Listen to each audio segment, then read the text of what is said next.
Welcome back to Market on Close. I'm Caroline Woods in for Oliver Rennick. Joining me now is Jason Ware, partner and CIO of Albion Financial Group. Jason, thanks so much for joining the show. Good to be here. So we're talking about big tech investing. Should note that Mag 7, aside from Amazon, did close higher today. Tech stocks did take part in the September gains, although the sector overall underperformed some of the other, the bigger winners in terms of sector performers. Do you expect to continue to see this broadening out of the market that we've been seeing, kind of leaving tech to underperform, or is big tech going to take part in the rally once again?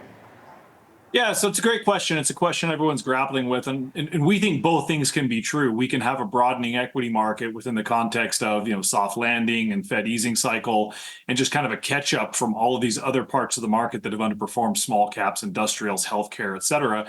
But that doesn't mean technology stocks, in particular, the best run companies in the world, the Mag 7. We don't own all the Mag 7, but we own a number of them. We think they can both continue to move higher in the market if the direction for stocks is up over the short term.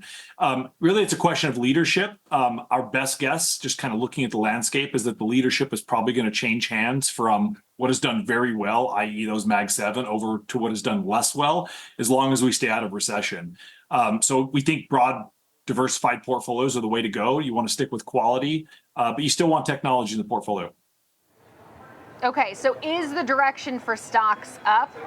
And what is the catalyst, assuming, as you said, we stay out of a recession? Yeah, well, that's where it gets tough, right? Because obviously over the long term, we think the direction of stocks is up. But, I think the context of your question is more near and medium term. And look, I mean, as we look around kind of, the landscape, not only in the economy, but also in the markets, we're trading at about 20 times 2026 earnings. So your last guest was talking about earnings.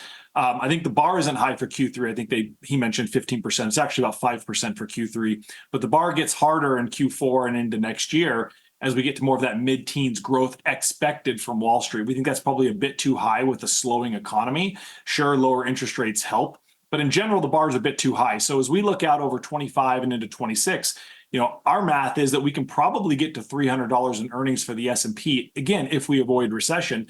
But we're 5,700, 5,800 on the S&P. So we're already paying almost 20 times earnings for 2026 numbers. So the market isn't cheap.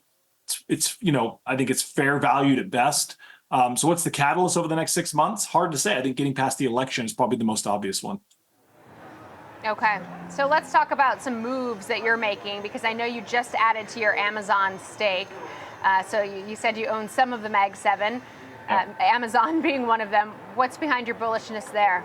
Yeah. So to be clear, we added to Amazon after they reported earnings in early August. So it was a few weeks ago. The stock pulled back 9-10% on those earnings. We thought the fundamentals in the quarter looked good. We think the long-term secular growth story for Amazon is still very much intact. So that was an opportunity for us to do a little bit of tactical rotation in the portfolio. We had trimmed some Costco, which was trading at 55 times earnings. We still like Costco long-term, but we thought the valuation warranted taking some off the table. And, the timing was right. And we had Amazon report and the stock pulled back. So we did add to Amazon. We think that profitability at Amazon is going up quite dramatically, not only because top line is still growing. We have cloud growing 20%. We have e-commerce. It's a steady secular growth story. And by the way, we have an under the radar digital advertising business at Amazon that's doing quite well. So top line is still kind of a mid-teens type of trajectory, but we're seeing operating margins go up. We think we can probably get north of 10% operating margins over the next couple of years. And if true, then the stock's trading at a sub 30 PE,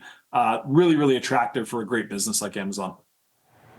You also own Oracle. Haven't had much of a chance to buy any dips there. Shares are up 20% this month, up 61% or 62% year to date. Would you buy at these levels for Oracle? Yeah, we're still a buyer of Oracle. We first took a position 3 years ago under 80, so it's doubled for us from where we first started buying it. But look, I think it's a double from here over the next 5 years.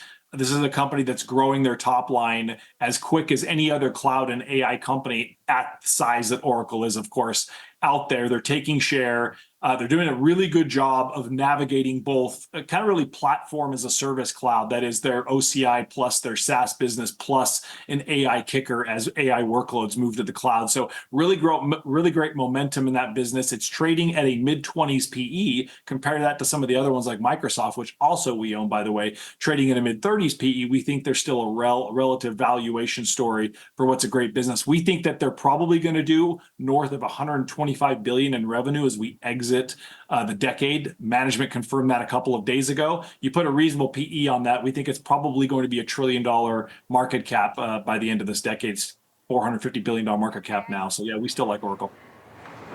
I see you also like Starbucks, and I'm curious, do you like Starbucks at these levels post Brian Niccol announcement? Because it's obviously seen a nice pop, up about 3% in September. Obviously, that news was in August, and now officially positive year to date, only up 1.5%. But would you be a buyer here? Yeah, still would be a buy here. Look, for context, it's up 20 points since Brian Niccol was announced that he was coming to Starbucks. We celebrate that move. We were not fans of prior management. We think it's a great decision by the Starbucks board, and we're happy to have Mr. Niccol on board. But again, look at the context. The stock hit a high in late 2021 when everything was going right for Starbucks at around $125 a share. It's trading sub 100 right now. So we think there's at least 30% upside over the next, let's call it, couple of years as Brian comes in and is able to kind of get Starbucks back on track. There's no reason to believe this can't be a 30 PE company. It's trading at 25 times, and it's kind of a low to mid-teens growth story. So we like both the setup for earnings and also a setup for a little bit of a re-rate as Brian kind of gets comfortable with managing the company. All right, Jason, I'm getting the wrap signal, so I need you to answer this one fast. But I'm just curious, because you've mentioned a few times, assuming we don't go into a recession, what are you doing to protect your portfolio if the Fed doesn't achieve a soft landing? Well, we have LVHD in the portfolio. It's a low volatility, high dividend ETF, which has lower beta to the downside. So a nice little defensive position that helps protect on the way down, but gives us an area that we can rotate and re-risk when the time is right. All right, playing a little defense there. Jason Ware, partner CIO, Albion Financial Group. Appreciate your picks and that quick last answer. Thanks so much. Yep.